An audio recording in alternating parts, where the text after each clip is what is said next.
And welcome back to the SFLC podcast. Again, we want to thank Yves Edwards for coming on the show and kind of cutting it up with us as far as PFL is concerned. And just like that, by the magic powers of Skype, we are joined by American Top Team coach, another person I met in Chicago during PFL 2, Mike Brown. Mike, how we doing over there, man? Doing awesome. Doing great. So you have quite the busy of course, you're always busy with the fighters that you have at your team. But specifically, coming up in the next few weeks, you have a lot to look at. Obviously, Junior Dos Santos is headlining UFC Boise this Saturday against Ivanov. That's a very interesting card, a very interesting fight. And we'll get into that in a minute, as well as a couple of fighters that are going to be at UFC Calgary. But Mike, just in general, American Top Team obviously has some of the best fighters in the world. How is the gym over there? How are all the fighters doing, the coaches? What's going on over there? Yeah, it's busy, and obviously we have a ton of depth, and there's some good things and bad things with that. Sometimes the coaches are a little thin, but the good thing is that there's so many excellent training partners that you're always sharing knowledge, and of course fighters are getting better just training with each other. Most of these fighters can and probably will be great coaches at some point in their life. So it's just a big pool of knowledge and everybody sharing. And you talk about all the coaches over there, and we were talking off air. I think by the end of next week, I'll have interviewed like half of your coaching staff. Dean Thomas, a great friend of the show, Mike Pendleton, who joins us. I'll be talking with Phil Daru, the strength and conditioning coach, next week. Just a wealth of knowledge that I'm about to learn from you guys. So I'm just as excited for this interview. Yeah, super cool. It's good if you're a student of the game because there's people from all over the world, so they're bringing ideas from everywhere, and everybody's got a different angle at how they look at things, and it's a good place to grow. So, obviously we have Junior Dos Santos fighting. There's not much known about his opponent, Ivanov. As a matter of fact, UFC website doesn't even have a picture for Ivanov. It's just the shadowy figure. Is Junior Dos Santos walking in here? Is this kind of like a great way to return to the ring for him? Yeah, he's training hard. I think lately he's been overlooked a little bit. People forget how talented this guy is. He's a freak athlete, and you don't see many guys in the heavyweight division that can move like him. It's a very short list of human beings at that size. So we're expecting a victory for him this weekend, and then moving forward, we're going to continue to see his name all over UFC. And, of course, you have a lot going on with that. But not to skip over that, but you have quite a bit coming up towards the end of the month. On July 28th, UFC returns to Canada in Calgary. And I think like half of the card belongs to American Top Team, or so it seems. How excited are you? How excited are your fighters for this card coming up? Yeah, we've been having a bunch of weekends or cards that turn into this type of thing. But, so we have Junior and Jessica Aguilar this weekend. The following week, or maybe it's 2 weeks. In 2 weeks, we have Mark Diakasi. He's going to be in Germany. But then the last weekend of July, right, this is a big weekend. We have Calgary, which is Joanna Jędrzejczyk and also Dustin Poirier on the same card in Calgary. Both legitimately, top three in the world, And same weekend on the other side of the world, Kyoji Horiguchi fights in Ryzen. He's another guy who's top, one or two in the world, I believe that. So, this is like top of the food chain, three fighters. It's tough to find the balance.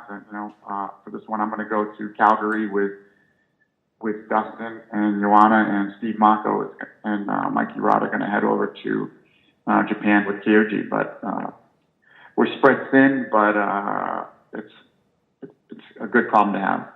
I was going to say that is a very good problem to have. But Mike, you were a professional fighter yourself, and you see these fighters come in now as a coach. How impressed are you with just the style and the way that the sport has adapted since you were a fighter to now?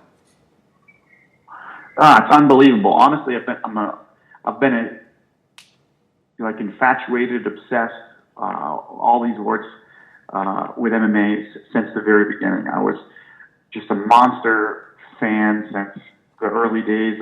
First one I ever saw live on pay-per-view was number 4. So I haven't missed one since, I don't think. So it's really cool to see the evolution. And some of the things that have changed, it's just, some of it I saw coming, some of it I had no idea. Like, just for instance, like way back in the day, you just didn't, when it all started, Royce Gracie, these grapplers were dominating things. I feel terrible now. I would look down upon things like karate. I didn't think it could be effective, and I'm like, how? I don't see this working. And then, as the years pass and times change and the sport evolves, you start having guys like Kyoji Horiguchi has this amazing karate style with a karate base, and it's so unique and so difficult to deal with, and so many of these techniques can be used and are effective. Once you have that solid MMA base down, it's something that it's beautiful to see, and it's something that it's hard to predict at times. You are certainly right on the prediction factor of that. Every fight card, myself and Steve Dunn and Mike Pendleton, we sit down, we do our segment Beat the Fight Guys, where we try and pick the fights, and I am just god awful at that. So everything that you guys talk to me about right now, I absorb, and hopefully that helps my picks a little bit better. Yeah, it's difficult, and it's also a wild sport where the best fighter doesn't always win. So I always think I like to bet, never big amounts. I like to bet small amounts on the fights just to kind of keep myself interested in small fights. And I always find it interesting. It's like at the heavyweight division, it almost should never be like a 5-1 favorite, right? Because it's like everybody's one punch away from knocking the other guy out, and the consequences are so high and they hit so damn hard that the line should never move too far in one direction. Like the Lewis fight is a good example. Derek Lewis against Ngannou last week, right? Big dog. He was, almost like a 3-1 underdog, and that's kind of crazy for a world-class heavyweight like that to be down that much. Well, and honestly, I don't think any of us expected that to go to the decision, and for the fight to go the way it did. It seemed like both fighters were a little timid. They were afraid of each other's power, which is a good thing, to be respectful of it. But, the way that fight kind of went, I think a lot of fans were not happy about it. No, of course, yeah. It was, people were unhappy. They expected a slugfest or probably a first-round knockout. Not many people ever thought that they could go the distance. But, I think it was just too much respect on both sides. Nobody dared to make that first mistake, or nobody dared to commit and put themselves into danger. Because one mistake and it can be over. And we saw that with Stipe versus DC. So everything kind of comes together. But Mike, let's go ahead and talk about that Calgary card. Obviously, Joanna Jędrzejczyk needs no introduction. She's taking on the 5th-ranked Tecia Torres, who is 10-2. Joanna's only losses have come to Rose Namajunas. She's had some battles. Quite a few have actually gone the distance. How is Joanna doing this fight camp and preparing for Tecia? She's doing well. She's doing her thing. She's trying to improve at all parts of the game. Always a student and progressing, working along on her boxing, continuing with her kickboxing always, and adding wrestling and jiu-jitsu training. So it's a steady progression. Always to become a more well-rounded fighter in all disciplines. It's never about one thing, and it's never just about the opponent. It's about becoming a better fighter for the future also, and that's what she's doing. After those losses to Rose, I'm sure that you had extended discussion with Joanna.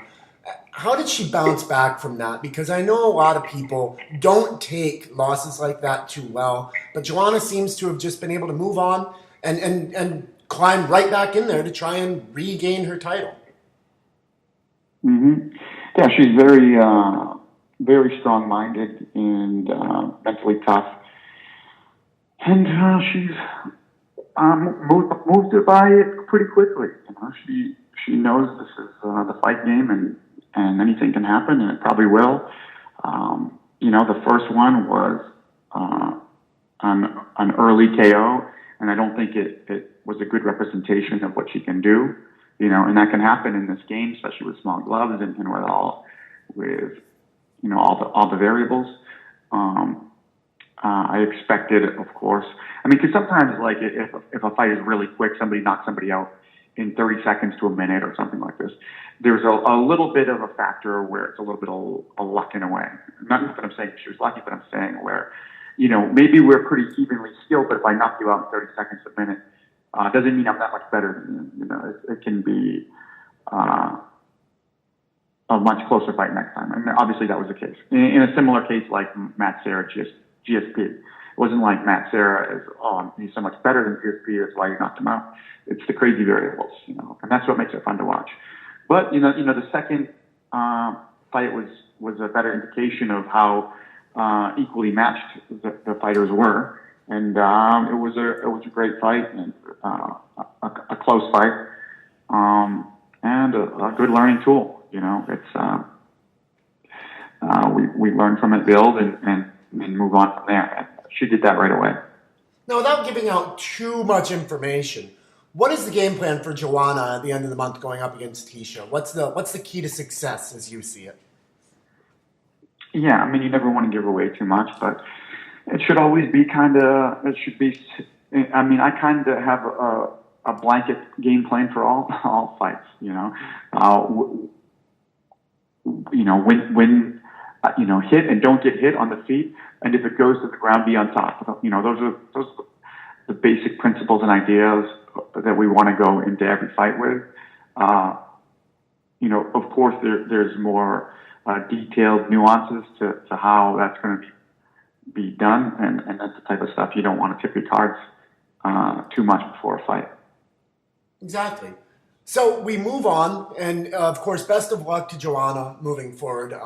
Again, she is far from being done with this. But of course, then we end up going to the main event of the Calgary card, where Dustin Poirier is going to take on Eddie Alvarez. Of course, we had that no contest back at UFC 211 last year. How excited is Dustin Poirier for this rematch against Eddie Alvarez? Wow, he's been looking for it for a long time. He's been chasing it. He tried to get this fight 5 or 6 times, I think, for whatever reason, he couldn't make it happen or wasn't interested in the fight. But Dustin is making huge gains in every fight. I mean, he really is. He's really maturing, and he's the complete package. I think him and Joanna have one thing in common. They both have a really, really crazy gas tank. And in my mind, that's maybe the most important attribute you can have as a fighter. And they both have an amazing one. And mental toughness coupled with world-class conditioning, you got a hard fight on your hands from bell to bell. It's not going to be easy. So with him, obviously, we saw a kind of a barn burner up until that no contest came up. Is Dustin in the point where he's one fight away from challenging for the title, or does he have another couple ways to go? Because I mean, obviously, we have Conor McGregor, we have Tony Ferguson, we have Khabib Nurmagomedov. There's so many people there. What is Dustin doing to keep his mind out of that clutter? I think he's there. He's ready to do it, and I think it's he could be next. I think maybe he should be. I mean, unless Conor comes back, this would happen, of course. This will kind of trump everything. But he's learned so much. Actually, after that fight, he he's matured a lot after each one, but specifically that first Eddie fight, he was really picking Eddie apart. He was really beating Eddie up. I thought he was really having his way. He was landing the shots. He was not getting hit, and it was smooth and it was deliberate, and it was, and I believe he was really pulling away. And then he hurt Eddie really badly, almost knocked him out. And then he got a little reckless, right? So then once he smelled the blood, Eddie was wobbled and rough, and then he kind of, he lost a little bit of concentration and was just went into kill mode, where he should have been a little more careful and cautious, and then he just went to kill mode in this position where he's pulling back, loading up, and trying to kill him. He gets clipped with a shot on the way in, and then he gets wobbled and hurt, and then it turns into ends up finished with this no contest when those knees to the head of a downed opponent. But before that all happened, he was really controlling that fight. So had he just stuck to what he was doing throughout the first portion of that fight, it would have been I think an easy finish or an easy win for him. And I think he learned from it, man. He learns from all these, and that was a big lesson, and I can see it in how he trains and how he fought after that. And of course, he has that big win over Justin Gaethje back in April, the 4th round TKO, fight of the night as well. So he was super excited for that. But Coach, from a coaching standpoint, this fight against Justin Gaethje happened in the middle of April, and he's turning around at the end of July to take on Eddie Alvarez. 3.5 months, if that. From a coaching standpoint, are you okay with him coming back so quick to take on such a game opponent like Eddie Alvarez? He's a fighter. That's what he wants to do. He wants to fight. And of course, Eddie's dangerous, but yeah, every fight is dangerous. And, I don't like the idea of when, people sit on a position, that they get to a position, they sit on it, they don't want to fight anybody behind them. They just want to keep this position and only, look for this one fight. It's a fight game. You got to fight. Things aren't going to be always lined up perfectly, and you're not going to get, the exact fight you want, or maybe the title shot that you probably even deserve. But you just got to keep fighting, and this is important. It's important to stay busy, and it's important to improve each time and learn from each fight, and till you can't be denied. If you just keep fighting and winning, they won't be able to deny you. That's a great way of looking at it. Now, Coach, I'm going to put you on the spot here for a minute. Obviously, Khabib is the champ, Tony Ferguson, the number 1 contender, Conor McGregor, the number 2 contender, until probably Conor comes back, and then we'll see what happens. From the outside looking in, and your perspective, how do you see this whole kind of trio working itself out? See, this is, who knows? Who knows when Conor's coming back? If I know he's made a lot of money. I know it seems like he's doing a lot of different things right now. I don't know. I have any idea where his mind is at. And for all I know, he could come back in 3 months or 5 years or maybe never. I really don't know, where his mindset is at.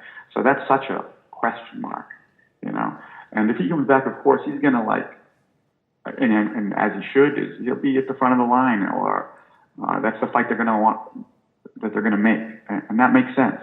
Now Ferguson, that's a different story. I know he's got a bad injury. This is, I think, a pretty major one. I think 6 months to a year he's out. Maybe he doesn't even want to jump into a title fight right away. Maybe he needs to a little bit of a tune-up fight. I don't know if that's possible or what, but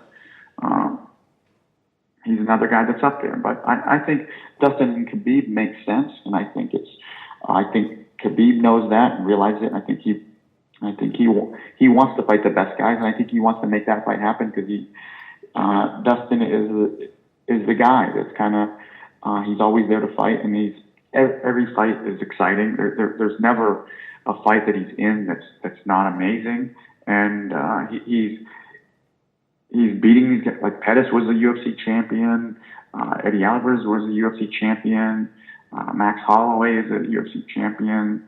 I mean, he's fought and or beaten many of these high-level, high-caliber guys. The Gaethje was fight of the year, unbelievable scrap. Every one of his fights are like this. He's the real deal, and it's his time. Thank you again, Coach. I really appreciate that breakdown. Now, the last question I had for you before I let you go. I don't know how unique of a situation this is for American Top Team or for really any of the gyms out there, but you're looking in the very near future of having the welterweight champion Tyron Woodley and the interim champion Colby Covington having to face off for the outright welterweight champion. What is, at least from American Top Team, what is the standard operating procedure when you have two fighters who are matched up to fight each other? Yeah, we just start really running into that problem now. I mean, it was always kind of about as, only for a title, only for a title fight for big money, and we're starting to run into that. But there is another side where you see ATT fighters fight ATT fighters. When you see some of the guys they're actually not training at the home-based gym a whole lot, they're at one of the satellite gyms, because we do have some satellite gyms down in South Florida. And for instance, Tyron Woodley, he runs his own ATT gym out there in Missouri. So, he wasn't doing a whole lot of training here. So it's almost like a separate ATT gym, he has trained here in the past. So it's not too much of a problem in that situation, because he's elsewhere. That was the case when he fought Robbie Lawler. He was training in Missouri or also at Duke Rufus's gym, and Robbie was here. So that's a little bit different. It's not like you're fighting a guy you're training around all the time, But this is a new problem now we have with PFL, because this is a tournament scenario, right? There's a lot of big fights, a lot of guys same weight in the same tournament. Now you're bound to run into each other. So we're starting to see that. We got a bunch of guys in that lightweight bracket specifically. You got Will Brooks, who's very good, can win the tournament. You got Nathan. We got Rashid, and we got Jason High, who comes and goes and also owns a satellite gym. So we got like 4 fighters in that lightweight tournament. This is a whole new problem, but it's a good problem. Again, a good problem, but what would be the outcome should you end up having two fighters, like you said in PFL, that would not only be fighting each other, but they'd be fighting each other and they're around the same gym, not a satellite gym? What would the coaches do in a situation like that? Well, we're kind of separating the coaches, because we have a big coaching staff. So, we have like 12 coaches. So you kind of have the guys that you gravitate towards, they gravitate towards you, the chemistry, whatever it might be. We kind of separate the coaches for each fighter so they're not overlapping. We wouldn't have one coach training 2 fighters that are going to fight each other, right? So it'll be maybe these 2 coaches will train Will, and these other 2 coaches will train Rashid, something more along that lines, and that's kind of and this is the first time it's happened, really. This is, it's coming up right now. So we're just starting to feel things out and go through those motions, and we'll let you know how it goes in like 6 months, because it's just happening now for the first time. Right. If we look at this a little bit deeper, and this is something I'm going to ask you, Coach. There have been murmurs in the MMA community that Tyron Woodley has kind of gone to some of the people from American Top Team and talked about his dismay with Colby Covington even training with American Top Team, and saying that after he beats Colby, he wants Colby removed from American Top Team. Is that something that you guys have had to look at, or is this just people talking shit? Yeah, I don't know. I'm assuming he's talking shit, but I don't know. Maybe he's serious about it. I don't know. I don't think Colby's going anywhere. I'm sure Colby's not making a lot of fans, or maybe he is making fans. He's not making people happy with his the style that he's going about it and the shtick. And honestly, I was never a big fan of it. It's a bit of the pro wrestling style brought in, but I will say it's worked. It's got him bigger fights. It got him the interim title fight. It's worked. It's got him to people's skin. It's love him or hate him. Everybody's listening to what he's saying, and it's working. He's getting clicks. He's getting eyeballs, and he's also got that interim title shot, and he and he has the skills to back it up. He's absolutely 100% an amazing fighter, and can beat anybody in the world, and he's showing that right now. He's got maybe the best gas tank I've ever seen, and he's been wrestling since a kid, and he's picking up striking very quickly, and he's the real deal. So it's going to be a huge fight. He's bringing eyeballs, and he put himself in position to win the title, and we're going to find out what's going to happen pretty soon. So we'll take this back, and we'll kind of end on a lighter note for you, Coach. Amanda Nunes just posted recently that she signed a fight contract to take on that superstar that's in 145 pounds. Is this happening sooner or later? What have you heard from this? Yeah, I know she signed the contract. I know she's been wanting to fight for a while, for a year or two, and they've been going back and forth about it. And now I know she has signed a contract on her end, and I think she's just waiting on the other end. She's big challenges and big fights, and I think balls in Cyborg's court is how it looks. That's all I know, and we'll find out. That's awesome, Coach. I really appreciate you taking the time with us. Like I said, American Top Team has been very good to our show, and we really appreciate the support that you guys give us.